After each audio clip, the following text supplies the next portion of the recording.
Good morning. Joining me today in today's podcast is Chris Lee, Director of the Data Science Department of MTech. Hello, Chris. How are you? Hi, Oscar. Doing great. How are you today? Good, thank you. Well, hey, Chris, I have some interesting questions for you. As you may know, there's many techniques out there that are trending in the industry, but in particular, machine learning and reinforcement learning. Can you tell us the difference between these two techniques and how do they relate? Yeah, so reinforcement learning is a subset of machine learning. Reinforcement learning works a little differently, though, than the traditional machine learning is what most people think of. So machine learning in general, most solutions are created by taking a lot of historical data and running that through a model, which then creates a solution that can be used to predict basically the future of what's going to happen next. And it does a lot of magic behind the scenes. And that is sort of your traditional what people think of machine learning. There's a lot of different approaches and ways of making that happen, all depending on what type of problem you're trying to solve. Reinforcement learning is a different approach in that from a high level, you're not really taking historical data. What you're doing is effectively you're creating the rules of the game, so to speak. So it works very well in trying to solve problems. And when you put the rules in, what the algorithm does is it tries to maximize the solution. So if you think about a game, and you get a certain number of points for doing some certain actions, or you get maybe negative points for doing other actions. The reinforcement learning, what it does is it decides based on trying different things, it works on a solution that's going to maximize the number of points. So. Okay. So we're doing both things here. Okay, and let's say, I think you've heard of unsupervised learning. It's somewhat similar to reinforcement learning, right? Yeah, unsupervised learning is a little different,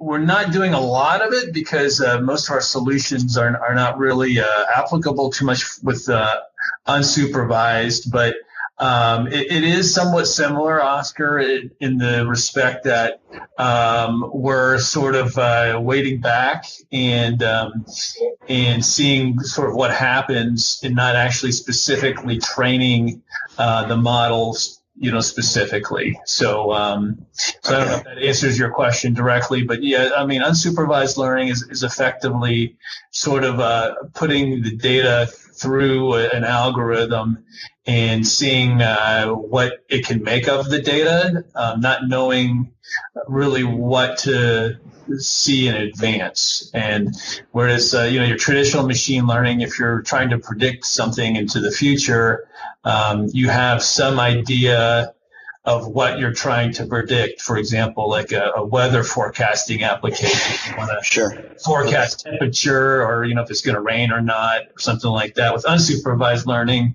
we're not really sure what sort of things it's going to come up with the data that you're putting into it. Okay. Yeah, that does answer my question. But how does your department apply these techniques into, let's say, MTech solutions or products? Sure.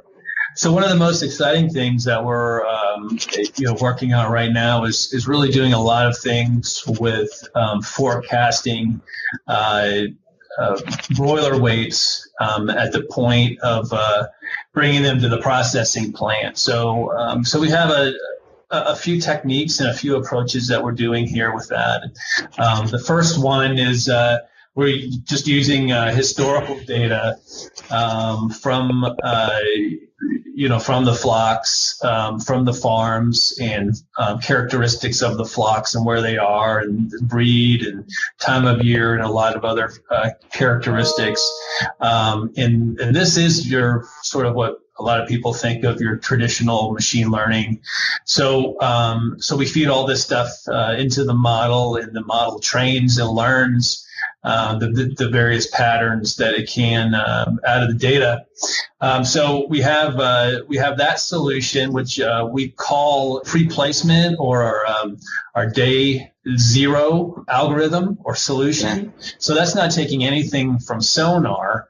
Sonar being our IoT solution that's gathering telemetry data from the houses out. The broiler houses, which, things like, bird weights, feed, the weights of the feed in the bins, which we can determine the consumption, temperature, humidity, and other characteristics that we gather. So that telemetry data comes in, and we actually learn based on that data. We have separate algorithm and a separate approach that we use, which is definitely a step up in accuracy compared to just looking at historical data only. So now we're looking at, real-time data from the house, and then based on that information, we run it through a separate algorithm, and we're able to do a much better job predicting weight. And moreover, we've just recently had a real breakthrough in determining the actual weight distribution that we can expect at the time of processing the flock. So this is the bell curve of different weights. So we're really, really excited about this solution, and we think it can be a real game changer. Okay, cool. That sounds really cool.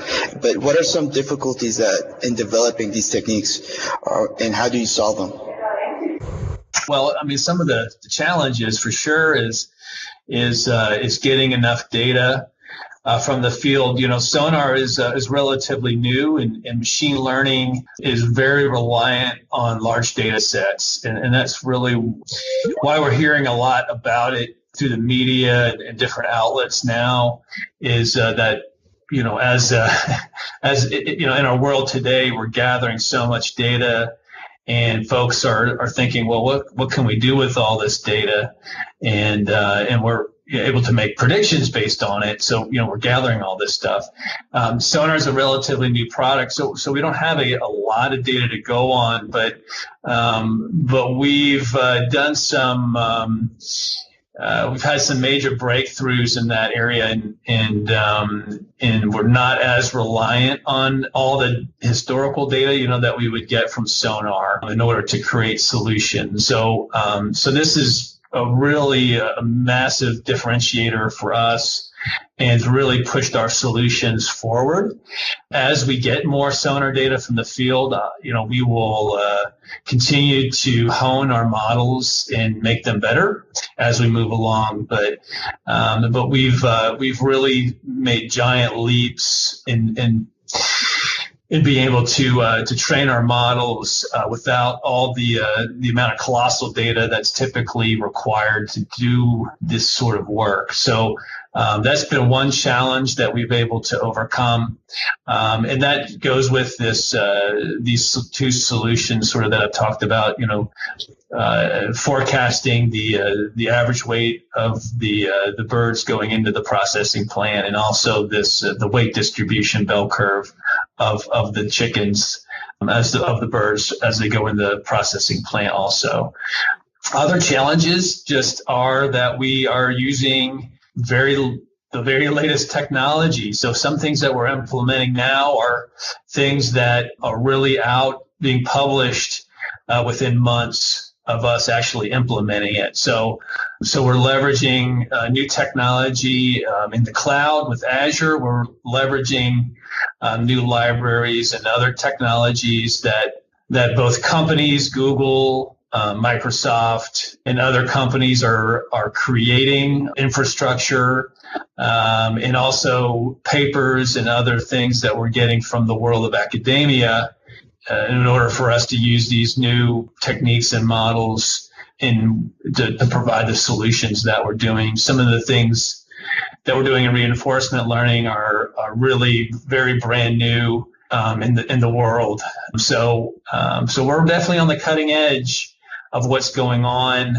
And it's very exciting. So that with a lot of these things, that also proves to be a challenge because we're working through things that are very new, and nobody out there has a ton of experience with it. So through the expertise that we have in-house, we have some very talented folks working on this. We're able to really do a fantastic job. Great. Yeah, I can imagine. Let's say, what about the user side? What benefits can they receive with all of this that you're doing? Yeah, so things like another solution that we've worked on is predicting the hatchability percentage, from when we're working at the hatchery. So things like anything that we have. Things that we have a lot of data and historical data from, and we're trying to predict the result. We're getting into all kinds of things like that. Our hatchability percentage, we're now doing, in some cases, 50% better than we're doing currently in protein. So by applying some machine learning to this predictive analysis, we're able to we're able to do a much in some cases, a better job than what protein is doing today. And that's saying something pretty good because our predictive capabilities in protein are really good. So we're able to take that to the next level.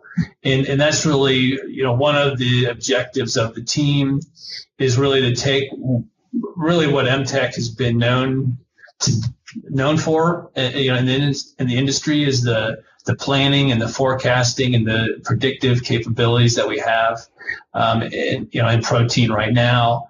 And by integrating machine learning, we're able to take that a few steps up and provide even better capabilities for our customers and better planning based on improved forecasting. Yeah.